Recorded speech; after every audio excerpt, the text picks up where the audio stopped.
El estigma. El estigma social es una etiqueta que dificulta la vida de las personas discriminadas por sus rasgos físicos, su origen o su comportamiento. Combatir los estereotipos y las creencias arraigadas con educación e información contribuye a derivar esta lacra. A la vez es visto como el comportamiento, rasgo, condición que posee un individuo y genera su inclusión en un grupo social, cuyos miembros son vistos como inferiores o inaceptables. Las razones del menosprecio o discriminación son de orígenes raciales, religiosos, etnias, entre otros.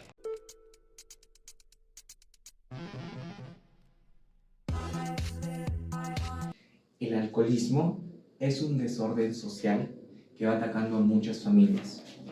Hoy, yo, Renato Urure, les voy a hablar acerca de la gran diferencia en cómo el alcoholismo no ha tomado parte en la toma de decisiones para mi futuro. Si tomamos en cuenta la teoría de Bandura, que es el aprendizaje social, nos dice netamente que nosotros vamos a aprender a través del observar.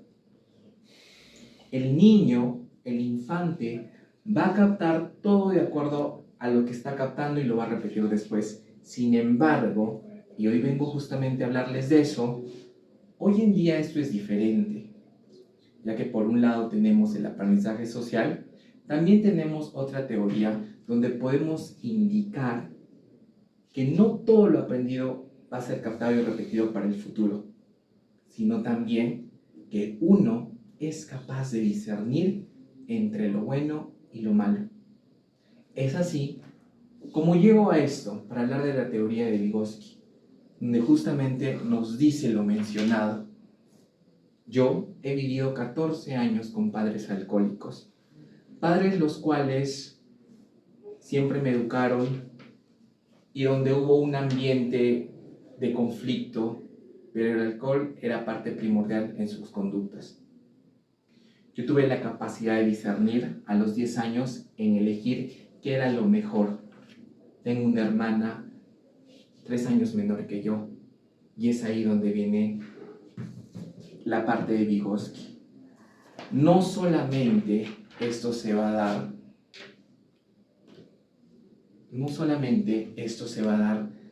porque se va a repetir. Algunos padres muchas veces se preguntan que el permitir que los hijos puedan tomar con ellos les va a dar más libertad, más libertinaje. Sin embargo, existen estudios donde dice que solo la confianza es lo que se llega a desarrollar. En contraste, los adolescentes son menos proactivos al abusar del alcohol, ya que si estos viven en hogares donde los padres tienen reglas específicas e inclusive tomando en cuenta que el alcohol es parte de ellos, estas reglas son acatadas, estas reglas no son violentadas. Es justamente lo que está pasando conmigo. Mi padre sabía que tenía problemas, esta era una adicción donde yo tuve que asumir el rol de padre para con mi hermana. No pudo salir de ese hueco en el cual todavía está, pero lo que yo hice fue asumir el caso y los valores que me enseñaron desde pequeño. Hoy en día existe un estudio que ha demostrado que el consumo de alcohol en uno de los padres, en un contexto adecuado, es normal. Sí hay estudios donde nos dicen que siempre esto va a estar atacando al infante, pero llega un punto donde el infante va a poder desarrollar estas habilidades y va a ver lo que puede tomar y lo que no. ¿O alguna pregunta acerca del tema expuesto? Sí, doctora Fernanda, ¿usted cree que en la actualidad el background, el pasado de la persona va a definir la conducta y el comportamiento de esta? De acuerdo a las teorías, digo que no, ya que según Vygotsky, los niños aprenden de acuerdo a su entorno o donde se desarrolla, pero con el tiempo el ser humano define qué es lo bueno y lo malo, ya que al inicio aprenden hábitos que los rodean, pero con el tiempo uno va tomando conciencia de lo que está bien y lo que está mal.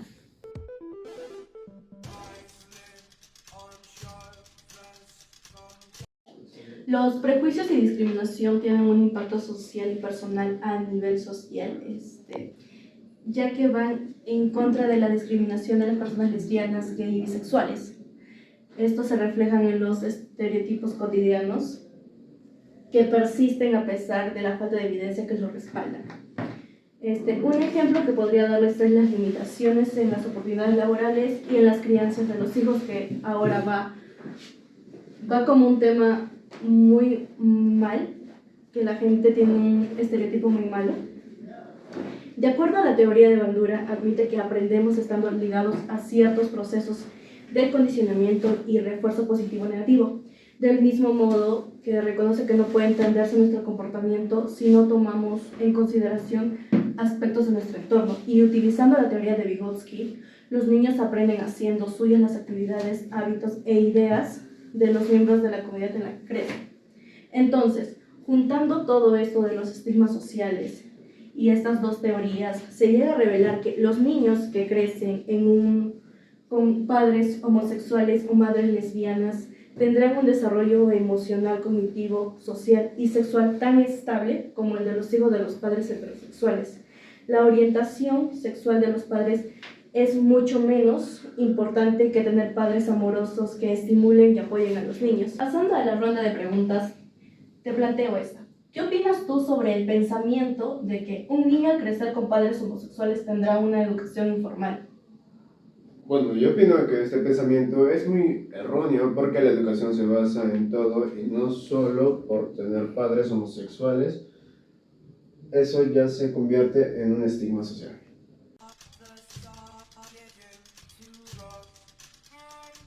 La violencia es un problema generalizado y adoptado en muchas formas. Puede presentarse en diferentes ambientes, como por ejemplo el trabajo, los institutos, lo que es más que todo en el ámbito del hogar, ya que acá la violencia siempre es muy frecuente, ya que a veces los padres agreden a sus propias esposas y entonces tienden a que los niños puedan llegar a tener estas mismas conductas igual que su progenitor. Y entonces, por lo tanto, nosotros agarramos la teoría de Bandura, que habla sobre el experimento de un muñeco bobo. Este psicólogo nació en Ucrania y pues más que todo habla sobre de que la violencia no tan solamente afecta al niño, sino también afecta a la mujer, pero más propenso es en los varones, ya que ellos tienden a copiar lo mismo de su mismo género. En pocas palabras, si su padre golpea a su esposa, el niño tiende a copiar las mismas expresiones, tanto físicamente como verbalmente. Bueno, en lo que es el experimento bobo, pues fue utilizado más que todo en un grupo de niños, especialmente en lo que era de la edad preescolar, ya que agarraron 3 grupos que, bueno, el primero vio como un adulto golpeaba al muñeco, el segundo al adulto lo vieron que no actuaba de forma agresiva, sino que simplemente agarraba el muñeco, jugaba con él y le daba cariño. Y el tercer grupo vio nada, solamente fue un grupo pues que sirvió de control. Bueno, el resultado de esto, los que habían visto el modelo de agresión copiaron tanto físicamente como verbalmente, como le dije desde un principio. Fue también evidente que los niños copian a los adultos de su mismo sexo en mayor proporción y que en general las conductas agresivas y violentas eran comunes en los varones. ¿Crees tú que los padres pueden hacer uso de violencia para educar a sus hijos? Bueno, puede haber muchas razones. En sí pueden ser una, ¿no? Que el padre también haya vivido anteriormente la misma forma de crianza.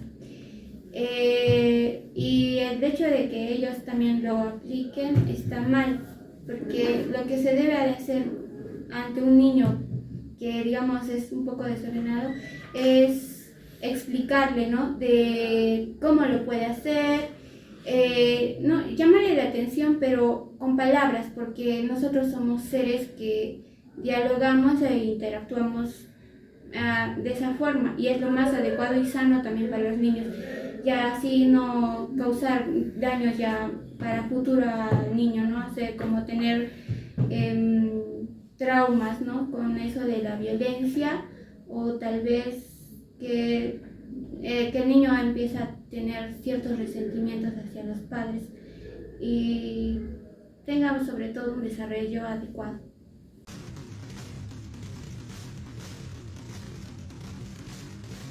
Muchas veces la exclusión y la violencia por parte de las personas han hecho que se limiten mis sueños y vulnerado también mis derechos, y esto se debe a que la gente se entera de que mi madre es trabajadora sexual, lo cual les ha estigmatizado bastante.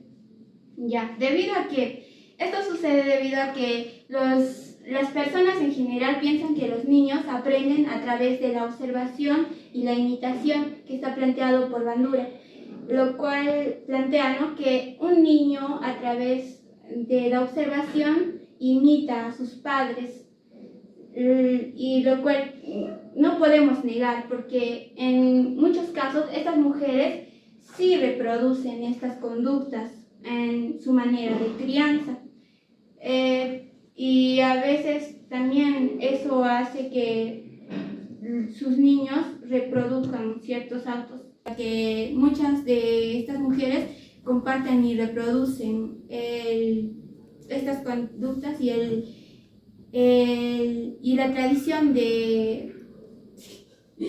sobre el género y el ejercicio de la sexualidad, ¿no? Ronda de preguntas.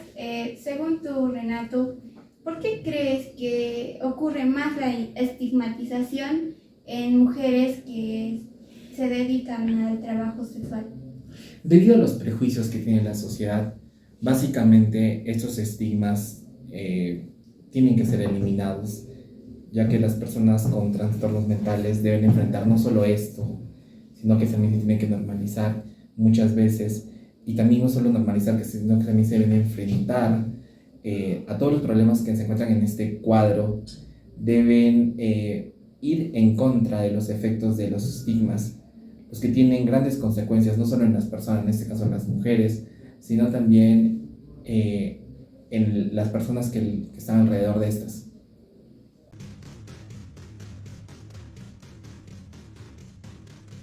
El estigma social de la obesidad se relaciona con las repercusiones clínicas que en general en los individuos que presentan exceso de sobrepeso, como también con la discriminación, exclusión y rechazo social. Les pongo un ejemplo. Mi padre sufría de obesidad cuando yo estaba en primaria. Transcurriendo el tiempo a secundaria me aconsejaban, él llevaba una vida mala, yo traté de aconsejarlo pero no quiso. Ahora lo tengo en la tumba.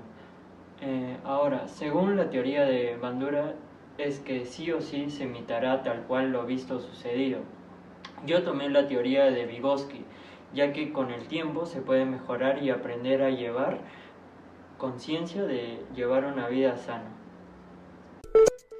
El aprendizaje social de Vygotsky es una teoría que afirma que el desarrollo cognitivo de los niños se produce a través de la interacción social.